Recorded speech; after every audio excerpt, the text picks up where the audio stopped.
دستم را بگیر، دستم را بگیر، پیر که میشوی روزها زود غروب میکنند.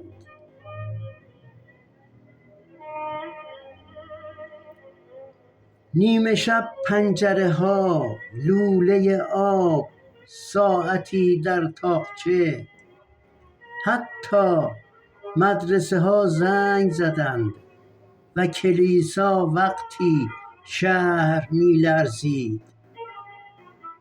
تلفن اما زنگ نزد.